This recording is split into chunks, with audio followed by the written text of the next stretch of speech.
We are back here on the GSMC Chip Shot Football Podcast to move on to this topic now about the Steelers quarterback. The Steelers somehow got the win in Week 1. They didn't score a touchdown. They'd have to be one of the handful of teams that didn't score a touchdown. Like the Giants, I know are one. The Steelers, and then other than that, unless I'm completely missing an obvious one, it's hard to win a game without scoring a touchdown. But that's what the Steelers did. I guess I shouldn't be surprised watching them for seasons now that this is just the storyline. But now, talking about moving forward, the Steelers will travel to Denver to play Bo Nix in his home debut after the Steelers beat Atlanta. Denver fell to the Seattle Seahawks, so different scenarios for these two teams, and Justin Fields is looking like he is getting prepared to start again over an injured Russell Wilson. Today there were some more optimistic news around Russ that he is getting better. He told media that he was getting closer, but it didn't sound too optimistic, so I'm going to assume that it is still going to be Justin Fields. And with that being the case, not really going back to the no touchdowns thing, not really an impressive start for Justin Fields, but just to come to his defense a little bit, you're preparing all week, or at least until Wednesday or Thursday, as Russ is going to be the starter, right? And then he pops up on the injury report, and then you kind of got to get everything together in sort of a panic mode and get Justin Fields in here and kind of mold the offense differently than you would with Russell Wilson, right? You know, you're going to call the same plays, essentially, you would think, but they're different quarterbacks, right? You could do some more mobile things with Justin Fields. You could sneak it. You could RPO and things like that. Not so resonant in the Steelers offense, but it does give you the option to do that. Whereas with Russ, you might not call something like that. Maybe not too many bootlegs or rollouts or play actions like that because he's not as athletic. These sort of things go into the game plan leading up until this week. And there was a lot of, I guess, just nitpicking or criticism that the Steelers still didn't look that explosive on offense because they ignored the middle of the field. But I thought it was interesting that Arthur Smith mentioned today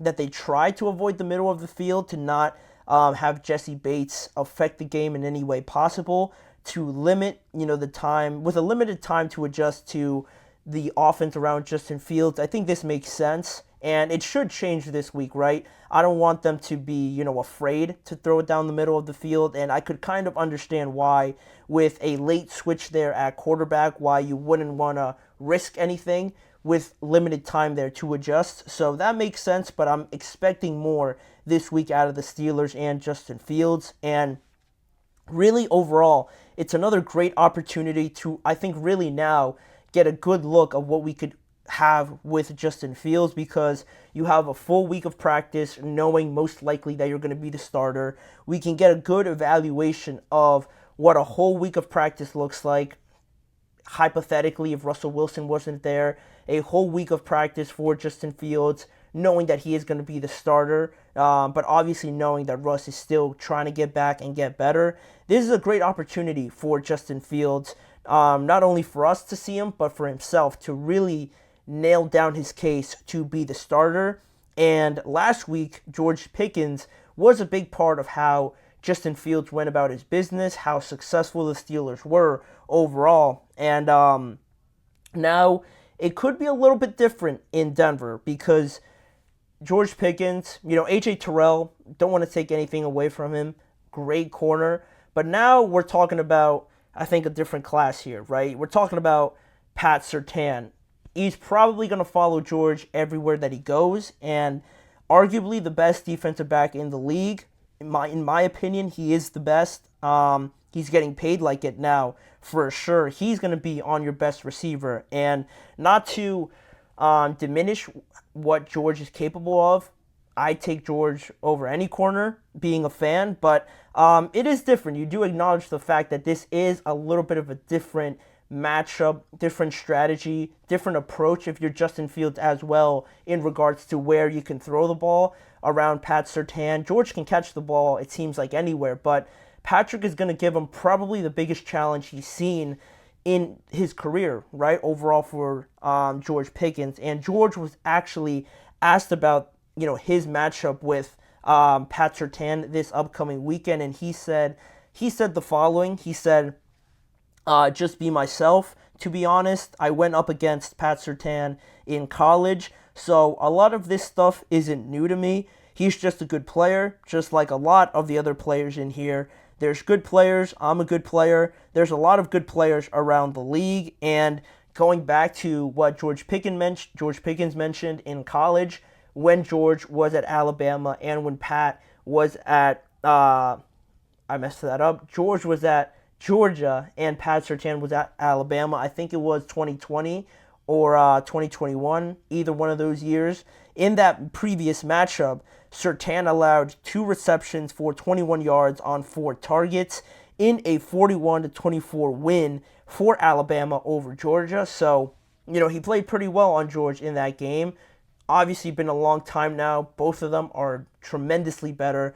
But it is interesting to see how their last matchup went with these two guys. So, with that being the case, now comes the question, the statement, right? The Steelers need more contributions out of somebody else if George does happen to have not the typical George Pickens game where he is a down the field threat, where he is covered, double covered potentially if you have Pat on him, and then you maybe throw over a safety over the top. It becomes impossible to just force feed George the ball.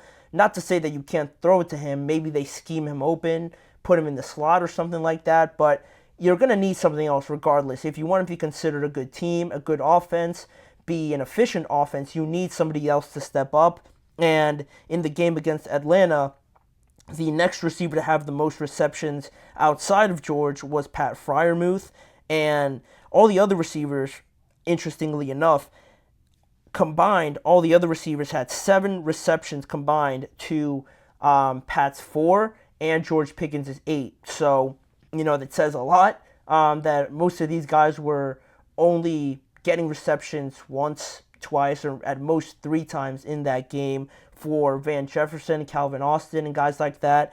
You're going to need more than that, obviously. You're going to need another guy to have, 7 or 6 receptions just on his own, not combined as a team, right? As much as the Steelers want to say that they want to run the ball, it's a passing league now. You need your quarterback, your receivers to be at least adequate and contributing at an average level, right? No touchdowns in a game is not sustainable. So I'm looking at guys like Pat Freiermuth. It's interesting because Arthur Smith mentioned that thing about not throwing it over the middle of the field, and I think now in this game, I'm expecting that to change, and that way, I think you can involve Pat a little bit more, try to attack those linebackers, try to attack maybe the zones that Denver is in, because Denver is a good defense. The Falcons are also a good defense, but I think Denver's a little bit different, more so in the fact that they're a little bit more sophisticated, a little bit more experienced, if that makes sense, with Sean Payton there. Different level of experience between facing a guy like Raheem Morris, very good at the defensive side of the ball, but it is different when you're playing a guy that's been in the league as long as probably at least Mike Tomlin and Sean Payton. So it's going to be more of a chess match that way, and that's usually how it works out with defenses. If you have an experienced coach, a successful one, they know how to build a defense and be very successful. So I'll be looking to the Steelers offense to see how they kind of combat that in this game. But Freiermuth is certainly someone that could get more involved in the middle of the field for the Steelers to open up that offense a little bit more. It's a big chance for Justin Fields to get a good grab of this job, but he'll need others to kind of step up in this case. That's a worry, obviously, that you had with the Steelers going into the season. That's why they were rumored with Brandon Ayuk. That's why they were rumored with Cortland Sutton and all these other guys. Because in matchups like this, when George eventually throughout the rest of this year is going to be double covered, you need somebody else to step up.